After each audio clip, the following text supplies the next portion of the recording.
Good afternoon. We are discussing the next series about coaching drivers and the errors that they will make. Remember, you always want to be positive. You don't want to chastise young drivers.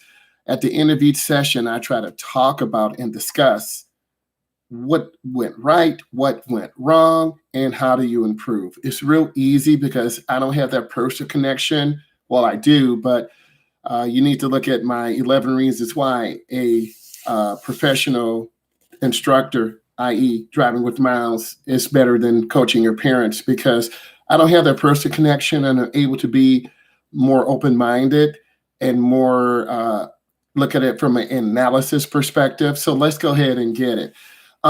Merging on the freeway is a point of contention, and a lot of drivers panic when they see that ramp on the freeway. You can see the fear in their eyes. So when you're coaching them and preparing them, you want to make sure you get up to speed immediately on that ramp. You want to accelerate and then a smooth transition down that ramp. You want to turn on your blinker. You want to look over your shoulder. You don't want to look too long because the car will swerve to the right or swerve to the left. It's a quick glance. Look for a gap. A gap is a space. And you want to accelerate. You want to signal prior to merging. You have to signal your intention. You need to let other drivers know where you're going. Mom and dad, don't chastise your son and daughter if they didn't use the blinker. It's really important that that blinker's there, is set. They will be evaluated on that road test, right? Select the gap. You want to minimize interference with others, meaning you're not cutting off cars. No one has to swerve out of their lane. So that is really important. Next, you want to make sure that that blind spot, those mirrors, are frequently checked once you make lane changes. If the instructor is not emphasizing lane changing and checking that blind spot in the beginning, students, your sons and daughters, are not going to understand what a blind spot is. If you have a bigger SUV, you have a larger blind spot. So we really want to emphasize checking that blind spot, looking over that left shoulder, looking over that right shoulder. That is super important that you check that blind spot. You don't want your son and daughters to overturn the steering wheel. And I'm going to show you. A lot of students will overturn the steering wheel and the car will swerve. Mom and dad, stay relaxed. It's really important. Also, you want to make sure they signal their intention. You want to signal your intention early and in advance. And when drivers do that, the whole process is a lot smoother. It's more patient. It flows, right? It's not so mechanical and difficult and stiff. You want to exit and reduce your speed prior to getting on that exit ramp, prior to getting on that clover leaf. Reduce your speed. You're going to have your chevron alignment signs to the left. You're going to have your yellow line to the left. You're going to have your edge line to the right. So that's really important that you have those things set up and coach them up. Tell them, okay, let's talk about passing. Is there enough room? Are your sons and daughters just going to turn on the blinker and just cut over, cut off a car, cut off a truck? You always want to tell them early and in advance that you're going to make a lane change. I need you to maintain speed. A lot of beginning drivers lift their foot off the gas. The car loses 2, 3, 4 miles an hour, and now a car's right on top of you. You want to signal. And once you're into the lane, turn the signal off. Cancel the signal. A lot of beginning drivers are so nervous, they turn on the wrong signal. They look over the wrong shoulder. It's kind of a nerve-wracking process. You want to give them support. You want to be monotone. You want to be patient. It really pays off. Make sure you're passing where it's legal. Teach them the good fundamentals. Mom and dad, if you have bad habits, you got to clean that up a little bit. Make sure they're turning and lane changing in the proper zones. You don't want them making a lane change in a no passing zone, right? They're going to learn the wrong behavior. Let's talk about stopping at intersections. Observe traffic controls. What does this mean? Is it a yellow light? Is it red light? Or is it green? Each of those three have dangers, right?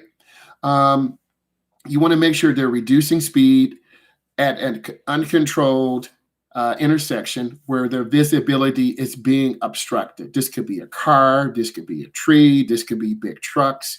You have to teach them why intersections are very dangerous. And if you've seen some of my other content, a protected left-hand turn with a dangerous surprise. I was making a left-hand turn. It was a protected left-hand turn. A semi-truck was obstructing There's that word, obstructing my vision to the left. And then one car made a left turn across the street. Another car from my right shot across. So you had two cars coming together at the same time. That is a once in a lifetime thing. So intersections are the most dangerous. You have to be patient when they're making left-hand turns. Here is the problem.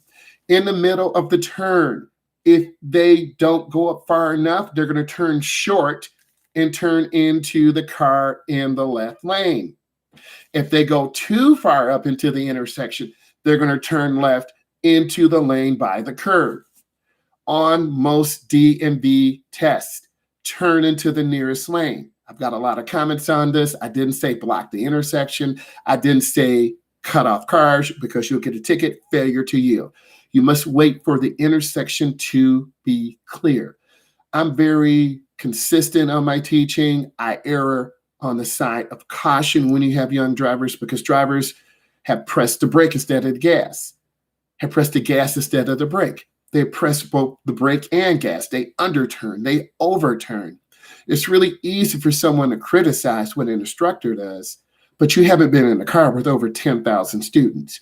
So you want to look ahead. You want to watch the traffic. You don't want to look at your son or daughter turning because you're going to miss that truck coming, that car coming.